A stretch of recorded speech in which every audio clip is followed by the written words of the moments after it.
சில்க்ஸின் ஆஹா ஓஹோ ஆடி சேல் 50% வரை தள்ளுபடி. Taste the Daily. Meenakshi Institute of Engineering and Technology, Tandalam, Chennai. B.Tech, CSE, AI&ML, AI&DS, Cyber Security, IT and ECE.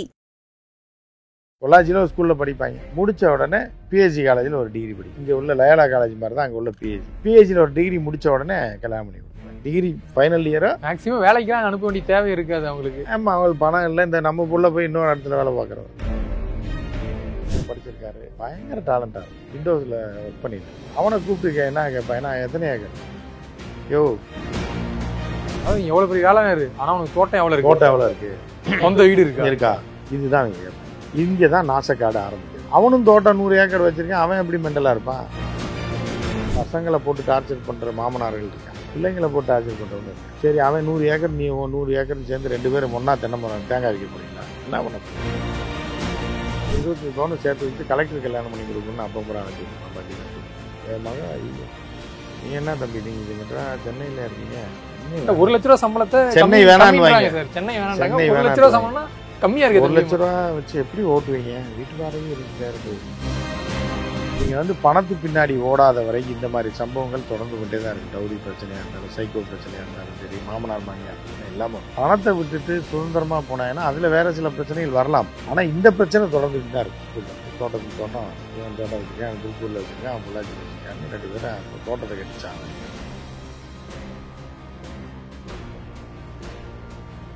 வணக்கம் sir. வணக்கம். ரிதன்யா அவருடைய அந்த தற்கொலை, வரதட்சணை கொடுமையால் தற்கொலை பண்ணிட்டாங்க. அதை தாண்டி நிறைய பிரச்சனைகளை வந்து அவங்க எதிர்கொண்டிருக்காங்கன்ற செய்திகள் வந்து இப்போ இது வரைக்குமே வந்துட்டு தான் இருக்குது. இதை தாண்டி கொங்கு பகுதியில் நடக்கக்கூடிய திருமணங்கள், அந்த மேரேஜ் சிஸ்டமே மொத்தமாக இப்போது நாளுக்கு நாள் வந்து கொலாப்ஸ் ஆகிட்டே வருது. அந்த திருமணமே வந்து ஒரு ரொம்ப ஆடம்பரமாக இருக்கும்.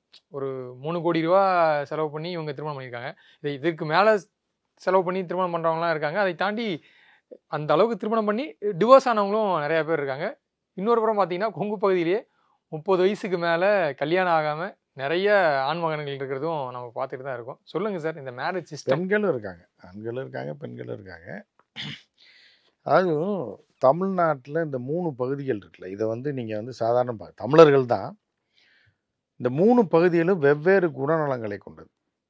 அது வந்து நீங்கள் சேர சோழ பாண்டிய சாம்ராஜ்யங்கள் இருந்தது தான் ஒன்றா தமிழ்நாடாக இருக்குது.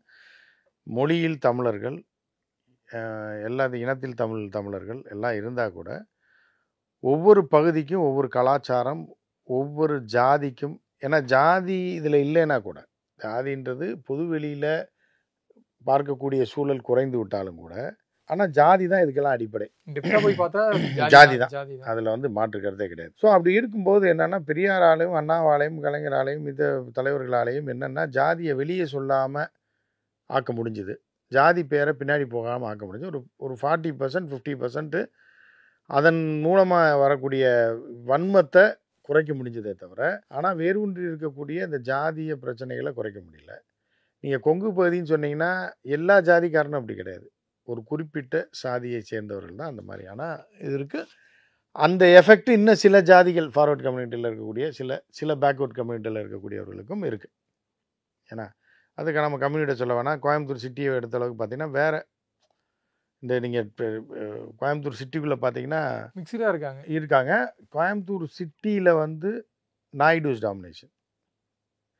ரூரலில் கோயம்புத்தூர் சிட்டிக்குள்ளே கவுண்டர்கள் வந்து ரொம்ப ரொம்ப கம்மி, ரொம்ப சொற்பம், 15% தான் இருக்கும். ரூரலில் நாயுடுஸ் 5% கூட இருக்க மாட்டாங்க. அப்படியே நீங்கள் தாண்டி கிணத்துக்கடை, ஒன்றும் இப்போ கிணத்துக்கடை வேணாம், சுந்தராபுரம்னு ஒரு பகுதி இருக்குது. சுந்தராபுரம் பகுதி போனோன்னா யாதவர்கள் வந்து ஃபுல் அண்ட் ஃபுல் அவங்க தான் இருப்பாங்க, கவுண்டர்கள் இருப்பாங்க.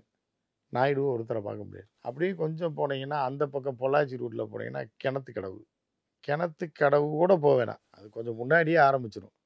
ஃபுல்லாக கோணாரும் கவுண்டர்கள் தான், தோட்டம் வைத்திருப்பவர்கள் எல்லாம் இவர்கள் தான். அப்படியே போயிட்டுருக்கோம். அப்படியே போனோடனே கோணார் கட்டாயிரும். கொஞ்சம் தூரம் போனோடனே ஃபுல்லாக கிணத்துக்கடவு தாண்டினோடனே கவுண்டர்கள் ஆரம்பிச்சிருவாங்க.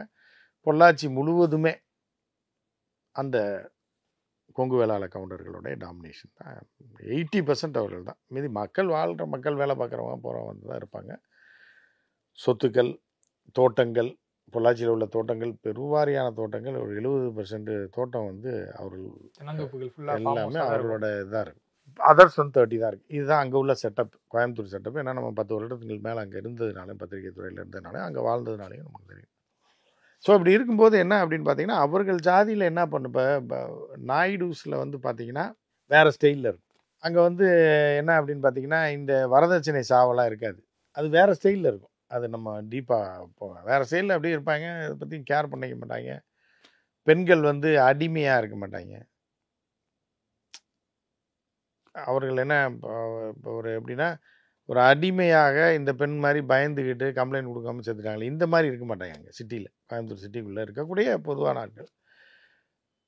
ரூரல்லையும் பார்த்தீங்க அப்படின்னா எல்லா பிள்ளைங்களை வந்து மேக்சிமம் பொள்ளாச்சியில் இருக்கவங்க, அவுட்டரில் இருக்கவங்கலாம் கட்டாயம் படிக்க வச்சுருவாங்க. கட்டாயம் ஆணாக இருந்தாலும் பெண்ணாக இருந்தாலும் பிஹெச்டி காலேஜில் ஒரு டிகிரி. அவங்களோட ரெகுலர் லைஃப் ஸ்டைல் என்னென்னா, பொள்ளாச்சியில் ஒரு ஸ்கூலில் படிப்பாங்க, முடித்த உடனே பிஹெச்டி காலேஜில் ஒரு டிகிரி படிக்கணும். இங்கே உள்ள லயோலா காலேஜ் மாதிரி தான் அங்கே உள்ள பிஹெச்சியில் ஒரு டிகிரி முடித்த உடனே கல்யாணம் பண்ணி கொடுத்துருவாங்க. டிகிரி ஃபைனல் இயராக மேக்ஸிமம் வேலைக்கெல்லாம் அனுப்ப வேண்டிய தேவை இருக்காது அவங்களுக்கு. ஆமாம், அவங்களுக்கு பணம் இல்லை. இந்த நம்ம புள்ள போய் இன்னொரு இடத்துல வேலை பார்க்குறதா? நம்மகிட்ட எவ்வளோ சொத்து இருக்குது, நம்மகிட்ட எத்தனை பேர் தோட்டத்தில் 40 பேர் வேலை பார்க்குறான், தேங்காய் பறிக்கிறதுக்கு 10 பேர் இருக்கான், தண்ணி பாய்ச்சறதுக்கு 10 பேர் இருக்கான், நம்ம புள்ள போய் அங்கே போய் வேலை பார்க்குறதா அப்படின்னு. அது பணம் உள்ளவர்கள் எதுக்கு வேலை பார்க்கணும், அது வேறு. ஆனால் அதையும் தாண்டி இப்போ பிஹெச்டிலேயோ சிஐடிலேயோ படிக்கிற பிள்ளைங்க இருக்காங்கள்ல, இவர்கள் அறிவுபூர்வமாக பயங்கர நாலேஜபிளாக இருப்பாங்க. ஒரு பேஷனோட இருக்கிறப்ப ஒரு 20% தான், 25% தான் இருக்கும். அவர்கள் அந்த பெண்கள் என்ன பண்ணுவாங்க, நம்ம அமெரிக்காவில் போகணும், நம்ம இந்த தோட்டம் துறவு இது வேணாம், இந்த கர்மாந்திரமே நமக்கு வேணாம், அது நம்ம அப்பா கட்டி அழுகட்டும், அம்மா கலியாக கட்டி அழுகட்டும், நமக்கு என்ன இருக்குது, நம்ம போய் அமெரிக்கா போகணும், கனடா போகணும், ஆஸ்திரேலியா போகணும், நம்ம படிச்சிருக்கோம், அறிவு இருக்குது, நாலேஜ் இருக்குது, நம்ம எங்கேயும் ரீச் ஆகலாம். இது என்னத்தை இந்த 100 ஏக்கரை வச்சுட்டு என்னத்தை? அதாவது ஒரு பக்கம் பார்த்தீங்கன்னா 100 ஏக்கர்ன்றது சாதாரண ஆளுக்கு பெருசு, புரியுதா உங்களுக்கு? ஆனால் அறிவு உள்ளவர்கள், படிப்பு உள்ளவர்களுக்கு இந்த 100 ஏக்கர்லாம் ஒரு மண்ணாங்கட்டியும் கிடையாது. நீ அமெரிக்காவில் போய் நம்ம இதுலேயோ இதில் வேலைக்கு சேர்ந்த ஆப்பிள்லேயோ இல்லை அமேசான்லேயோ இல்லை இதுலேயோ ஒரு பெரிய போஸ்டிங்கை பிடிச்சி அப்படி இப்படின்னு போயிட்டேன்னா 100 கோடி 200 கோடின்றதுக்கான வாய்ப்புகள் மிக அதிகம். இந்த ஊரே பொள்ளாச்சியை விலைக்கு வாங்கிடலாம். இது எதுக்கு நம்ம இந்த 100 ஏக்கர் தோட்டத்தை வச்சுட்டு இங்கே உட்காந்து அழுதுகிட்டு? அவங்க இப்போ வெக்கேஷனுக்காக தான் வந்துட்டு போவாங்க, எட்டி பார்த்துட்டு போவாங்க. இப்படி ஒரு குரூப் இருக்காங்க, அறிவு சார்ந்து. அறிவு எல்லாம் அமிர்தவன்லாம் அறிவு இல்லைன்னு நீங்கள் நினைக்காதீங்க. அறிவு சார்ந்த வளர்ச்சி. நம்ம நிற்போம், நம்ம அப்பன் தாத்தன் பாட்டன் போட்டேன், அதை என்னத்துக்கு அந்த இளநியை கட்டி அழுகிட்டு? இந்த தென்னை மரம் இளநீ 24 மணி நேரம் இதுதான்.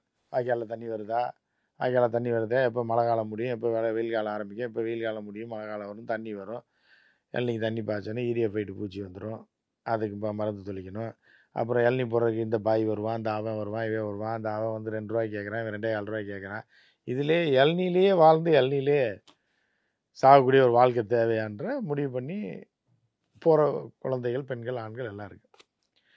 இதில் பசங்க தப்பிச்சு போயிடுவான். மேக்ஸிமம் பசங்க வந்து சிஐடியில் படிச்சுட்டு அவன் எதுக்கு அவ்வளோ மார்க் எடுத்துகிட்டு இங்கே உட்காந்துட்டு இளநீ படிச்சுக்கிட்டு இருக்கான்? ஏன்னா பேக்கப் பண்ணுறதுக்கு வீட்டில் வந்து காலேஜ் படிக்கும்போதே கார் வாங்கி கொடுக்குறேன். பிஹெச்டி காலேஜ் மாதிரி நீங்கள் வேறு எந்த காலேஜ் எவ்வளோ பெரிய காலேஜாக இருந்தாலும் காலேஜுக்கு கார் வச்சுருக்க பசங்க அதிகமாக இருக்கிறது பிஹெச்டி சிஐடியில் தான் இருப்பாங்க. கோயம்புத்தூரில் இங்கே கூட கம்மியாக தான் இருப்பாங்க. சென்னையை விட அவங்க ஜாஸ்தி. ஜாலியாக லைஃப் என்ஜாய் பண்ணுவாங்க, நல்லா படிப்பாங்க, என்ஜாய் பண்ணுவான். நான் அதை விட நல்லா படிப்பில் 100% கான்சன்ட்ரேட் பண்ணுறவன் ஜம்ப் அடித்து அப்படியே போயிடுவான்.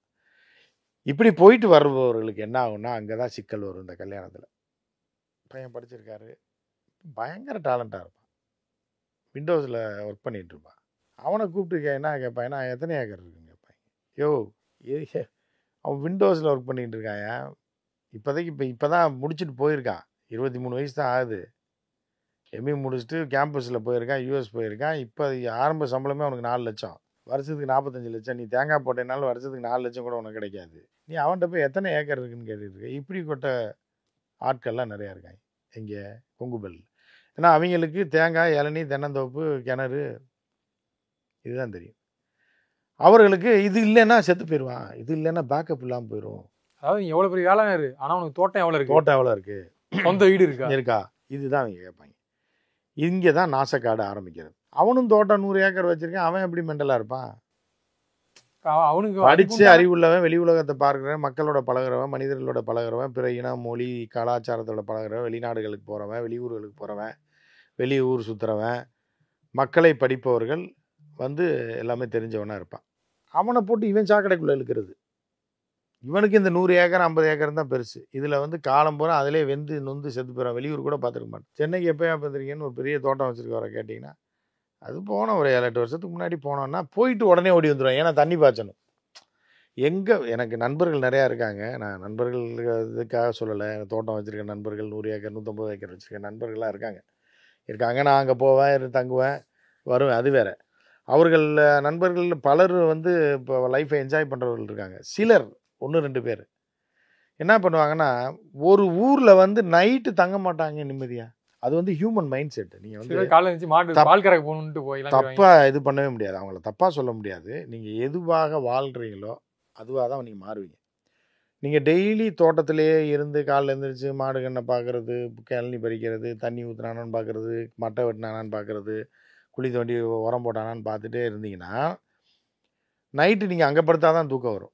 இப்போ குடிகாரனில் பாதி போதைக்காக குடிக்கிறது இல்லை. அதை நீங்கள் சைக்காலஜிக்கலாக தெரிஞ்சுக்கணும். 8 மணி ஆனால் ஒருத்தன் குடிச்சு பழகிட்டான்னு வைங்க, ஒரு 45 நாள் அவனுக்கு 8 மணி ஆனால் வேறு எதுவுமே தோணாது. நேரம் அங்கே போகணும். அது கட்டிங் அடிக்கிறானோ, குவார்டர் அடிக்கிறானோ, போதைக்கு அடிக்கிறானோ இல்லையோ, 8 மணி ஆனால் அவனால் குடிச்சாகணும். இதுதான் வந்து மைண்ட் செட்டு. ஒருத்தன் ஆஃபீஸ் முடிஞ்சு 7 மணி கரெக்டாக வீட்டுக்கு போய் பழகிட்டான்னா பதறிடுவான். ஆஃபீஸில் ஒரு 3 மாதம் 6 மாதம் டெய்லி 7 மணிக்கு வீட்டுக்கு போயிட்டான்னா அவன் வீட்டில் பதறிடுவாங்க. ஐயோ 7 கால் ஆச்சு காணான்னு. இது ஹியூமன் மைண்ட் செட்டு.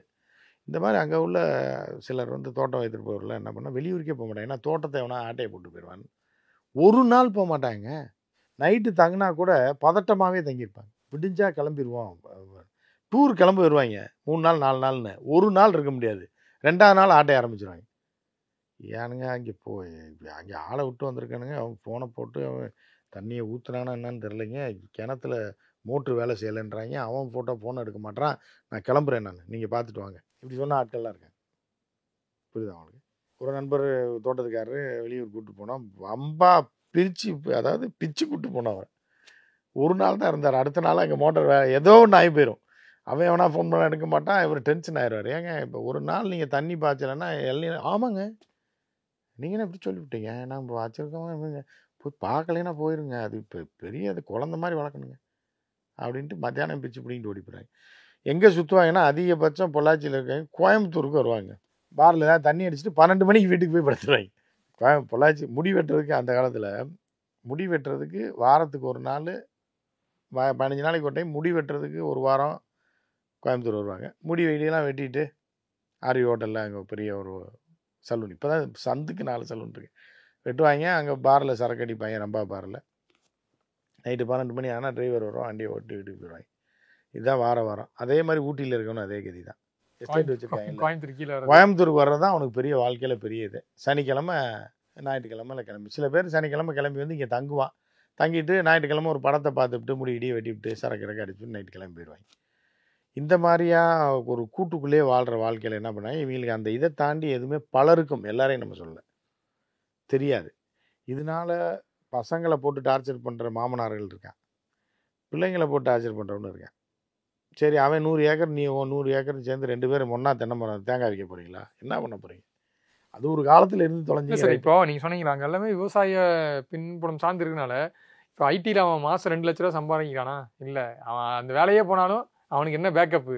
தோட்டம் தான். அதனால தோட்டம் இருக்கா அப்படின்றத வந்து முன்னிலைப்படுத்துறாங்க. அதை தாண்டி இப்போ நீங்கள் சொன்னீங்க அது இருக்க வேண்டியதாங்க. அதாவது வேற வெட்டி விட்டு போன எந்த மனிதனும் வாழ்ந்தான். அவன் அமெரிக்கா போட்டான், ஆஸ்திரேலியா போட்டோம், தன்னுடைய வேற வெட்டி விட்டு போனவன் பெருசாக வாழ்ந்ததா சரித்திரலாம். அவன் அங்கிட்ட அப்படியே அழிஞ்சு போயிடுவான். அவனோட இனம் மொழி எல்லாம் மறந்து எங்கிட்ட போய் அனாதையாக இருப்பான். ஒரு போர்னு வந்ததுன்னா அவன் எந்த நாட்டுக்கு போகிறதுன்னு பிச்சை எடுக்கிறதுன்னு தெரியாது.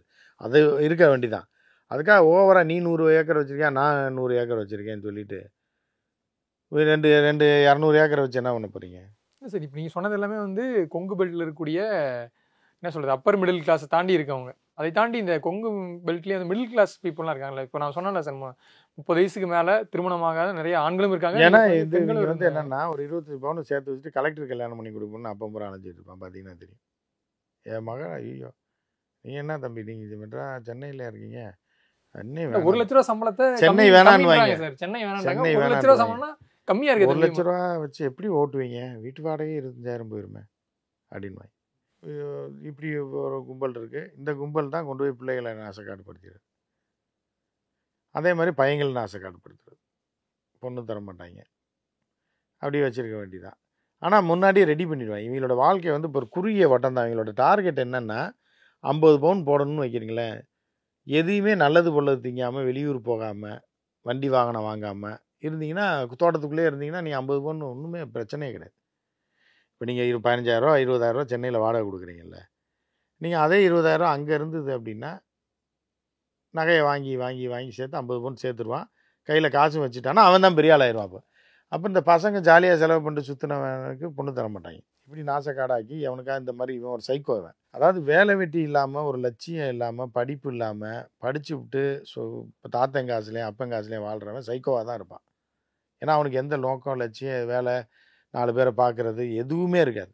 வீட்டுக்குள்ளேயே இருப்பான். சோறு கிடச்சிருது, வீடு கிடச்சிருது, கார் கிடச்சிருது. அப்புறம் அந்த சைக்கோவுக்கு நீ பொண்ணை கொடுத்தேன்னா இப்படி தான் ஆகும். சார் இப்போது நம்ம தாத்தா காலத்தெல்லாம் விசாரித்து பார்த்தீங்கன்னா வந்து அந்த கொங்கு பெல்ட்டில் என்ன சொல்லுவாங்கன்னா, பையனுக்கு வந்து பீடி சிகரெட் குடிக்கிற பழக்கம் இருக்கா, தண்ணி அடிக்கிற பழக்கம் இருக்கா, இதுதான் ஃபஸ்ட்டு விசாரிப்பாங்க. இதை விசாரிச்சுட்டு அதுக்கு அடுத்து தான் வந்து சொத்து எவ்வளோ இருக்குது இதெல்லாம் பார்ப்பாங்க. ஆனால் இப்போ அப்படியே ட்ரெண்டு மாறிடுச்சே சார். நீ வந்து சென்னையில் அவன் என்ன பண்ணிட்டு இருக்கான்னு தெரியாது. அவன் வந்து இப்போ யூஎஸ்லாம் நிறைய பேர் கட்டி கொடுத்துட்டு அவன் பார்த்தா யூஎஸில் தனியாக ஒரு ஃபேமிலி ரன் பண்ணிட்டு இருந்திருப்பான். ஆமாம். ஸோ அந்த மாதிரிலாம் இருக்குல்ல சார். இப்போ வந்து சொத்து மட்டும் தான் பார்க்குறாங்க. அதாவது எவ்வளோ தோட்டம் இருக்குது, சொந்த வீடு இருக்கா, அதாவது அக்கா தங்கச்சி இருந்தாங்கன்னா அவங்களுக்குலாம் வந்து நீங்கள் சொத்தை பிரித்து கையெழுத்து வாங்கிட்டீங்களா, ஸோ இந்த மாதிரியான இதெல்லாம் பார்க்குறாங்க. பணத்தின் ரீதியாக போகிறான். அவங்களுக்கு பணம் இருக்குது, மீதி வாழ்க்கையில் எல்லாத்தையும் இழந்துருவாங்க. மீதி உலகத்தில் இருக்க எல்லாத்தையும் இழந்துருவாங்க. பணம் மட்டும் வச்சுருப்பான், தோட்டம் இருக்கும், தென்னை மரம் இருக்கும், அதை ஆண் வாயை பிளந்து பார்த்துக்கிட்டே சாக வேண்டியதான். ஸ்டேட்டஸ் சொல்கிறாங்களா சார் இந்த இடத்துல இந்த மாதிரி இறங்கி வந்து யாருங்க இவங்கள ஸ்டேட்டஸ்னால் அந்த காலங்க. அதெல்லாம் ஸ்டேட்டஸ்னால் இவர் இப்போ பொள்ளாச்சியில் 200 ஏக்கர் வச்சுருக்காரு, 100 ஏக்கர் வச்சுருக்காருன்னா அந்த உள்ளூர்காரன் தாங்க. உள்ளூரில் யார் இருக்கா? இப்போ பொள்ளாச்சியிலலாம் யாருமே கிடையாது. பல வீடுகள் விற்பனைக்கு வந்திருக்கு. சின்ன middle class, lower middle class வீடுகளே விற்பனைக்கு எவனுமே அங்கே இல்லை. லோயர் மிடில் கிளாஸு இப்போ நீங்கள் ஒரு விஷயம் என்னென்னா, பிச்சைக்காரன் இருந்தால் தானுங்க பிரியாணிக்கு மரியாதை. இப்போ நான் வந்து உங்கள்கிட்ட அப்புறம் பிரபு மத்தியானம் பிரியாணி சாப்பிட்டேன்னா எனக்கு என்ன மரியாதை? நானும் தான் பிரியாணி சாப்பிட்டாரு நீங்கள் சொல்லுங்கள். ஆனால் ஒரு பிச்சைக்காரன் முன்னாடி பிரியாணி சாப்பிட்டா தான் பாருங்கள், நேற்று பிரியாணி சாப்பிட்டாரு நீங்கள் அவன் பெருசாக நினைப்பான். புரியுதா அவங்களுக்கு? இப்போ பிச்சைக்காரன் எல்லா இடத்துல நீங்கள் பிரியாணி சாப்பிட்டானா சாப்பிடல என்னென்ன உங்களுக்கு என்ன பெருமை? எருமை மேய்க்கிற பெருமை வேண்டி கிடக்கு. புரியுதா? இது வந்து இந்த விஷயத்துக்கு நம்ம சொல்கிறோம். இது போக அந்த காலத்து மனிதர்கள், அந்த காலத்தில் இருக்க எவன் படிப்பறிவு இல்லாமல் இருக்கான். எல்லாம் படிச்சுட்டு பொள்ளாச்சியில் இருக்கவர்கள் எல்லாம் நல்ல வேலையில் இருக்காங்க. மிடில் கிளாஸ், லோயர் மிடில் கிளாஸாக இருக்கான், மிடில் கிளாஸ் அப்பர் மிடில் கிளாஸாக இருக்கான், அப்பர் மிடில் கிளாஸ் மேலே போயிருக்கான். உங்கள் பெருமை பேசுகிறக்கவே அங்கே உட்காந்துருக்கான். புரியுதா உங்களுக்கு? நீங்கள் என்ன இப்போ எருமை மேய்க்கிற பெருமை உங்களுக்கு வேண்டியிருக்கு? நீங்களா சந்தோஷப்பட வேண்டியதுதான். நீங்களா 4 பேர் மதிக்கிறான்னு நினச்சிக்க வேண்டியதான். அதை தாண்டி மேரேஜுக்கு அந்த க்ரோர்ஸ் அண்ட் க்ரோர்ஸில் செலவு பண்ணுறது சார், அந்த ஒரு கல்ச்சர் இருக்குது. அது வந்து எப்படின்னா அதுதான் பெருமைக்கு எருமை மேய்க்கிறது தாங்க. மற்றவங்க மதிப்பான் பார்த்தா நம்மளை அப்படின்ற மாதிரி பெருசாக இன்னைக்கு வந்து எல்லா ஊர்லேயும் தான் 3 கோடிக்கு திருமணம் நடத்துகிறாங்க. இது எதுக்கு நடத்துகிறாங்க? ஒரு ஆம்பளையும் பொம்பளையும் சேர்த்து வைக்கிறதுக்கு எதுக்கு 3 கோடி செலவு பண்ணுறாங்க? ரிஜிஸ்டர் ஆஃபீஸில் சிம்பிளாக கல்யாணம் பண்ணிட்டு போகிறோம். ரிஜிஸ்டர் பண்ண இல்லை, கல்யாணம் பண்ணலாம், சொந்தங்களை கூட்டு உணவு அளிக்கலாம், நல்ல டேஸ்ட்டான ஃபுட்டை போடலாம், எல்லாம் பண்ணலாம். இப்போ வந்து என்ன, பல பேர் இன்னொரு விஷயம் என்னென்னா, இந்த ஃபோட்டோ ஷூட்டுக்காக தான் கல்யாணமே பண்ணுறாங்க. கல்யாணம் பண்ணி கல்யாணம் முடிஞ்சோடனே ஒரு 10 நாளில் ப்ரீ வெட்டிங்கு எல்லாம் முடிச்சதுக்கப்புறம் டைவர்ஸ் வெட்டிங்னு ஒன்று இருக்கும், அதை எடுத்து முடிச்சுடுவாங்க. இப்படி தான் போயிட்டுருக்கு. இவங்க வந்து பணத்து பின்னாடி ஓடாத வரை இந்த மாதிரி சம்பவங்கள் தொடர்ந்து கொண்டே தான் இருக்குது. டவுரி பிரச்சனையாக இருந்தாலும், சைக்கோ பிரச்சனையாக இருந்தாலும் சரி, மாமனார் மாமியார் பிரச்சனை எல்லாம் வரும். பணத்தை விட்டுட்டு சுதந்திரமாக போனாங்கன்னா அதில் வேறு சில பிரச்சனைகள் வரலாம். ஆனால் இந்த பிரச்சனை தொடர்ந்துட்டு தான் இருக்கும். புரியுது? தோட்டத்துக்கு தோட்டம், இவன் தோட்டம் வச்சுருக்கான், அவன் திருப்பூரில் வச்சுருக்கான், அவன் பொள்ளாச்சியில் வச்சுருக்கான்னு 2 பேரும் அப்போ தோட்டத்தை கட்டி சாக வேண்டியதான். அதே மாதிரி இப்போது ஐடியில் வேலை பார்க்குறமா பொண்ணாக இருந்தால் இல்லை எங்களுக்கு ஐடி மாப்பிள்ள தான் வேணும்னு சொல்கிறது. அப்புறம் வந்து குறிப்பாக சொன்ன போனால் இந்த சொந்த வீடு சார், சொந்த வீடு இருக்கவங்களுக்கு மட்டும் தான் கொடுக்குறேன்ற சொல்கிற கல்ச்சர். ஸோ இதனால் நிறைய பேருக்கு நான் 30+ இருக்கவங்க எல்லாம் கல்யாணம் ஆகிறதுக்கு காரணமே வந்து நல்லா சம்பாதிப்பாங்க, ஆனால் சொந்த வீடு மட்டும் இருக்காது. ஸோ இதை வச்சு ரிஜெக்ட் பண்ணுறாங்களா சார்?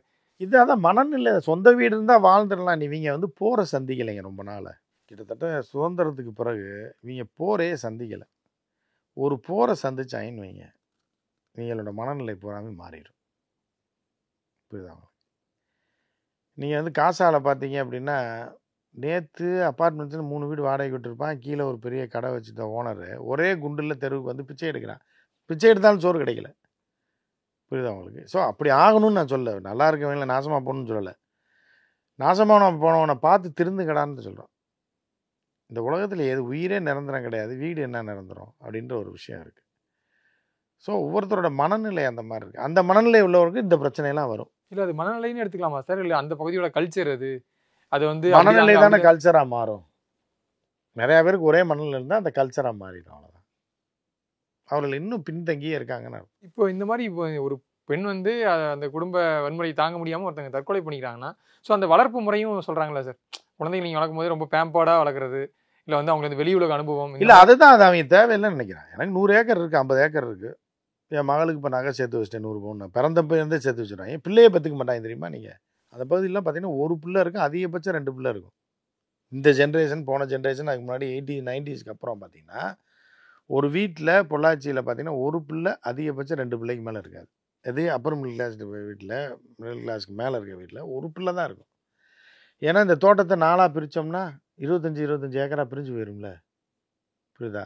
அதுக்காக என்ன பண்ணுவாங்கன்னா என் மகளுக்கு இருக்கிற 100 ஏக்கரை மருமகன்ற ஒரு 100 ஏக்கரோட கலந்துடணும். இப்போ இதுக்கு ஒரு பிள்ளை பிறந்துச்சுன்னா புரியுதா, இந்த தோட்டம் அப்படியே இருக்கும். மொத்தம் 200 ஏக்கர் பிள்ளைக்கு வந்துடும். ஃபுல்லாக ஒரே பிள்ளைக்கு இருக்கும். அது பிரித்து விற்காதுல்ல.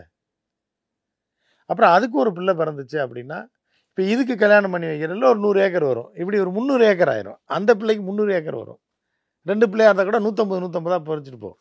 100 2ஆக பிரிக்கிறதுக்கு 300 2ஆக பிரித்தா எப்படி இருக்கும்? இதுதான் என் கணக்கு.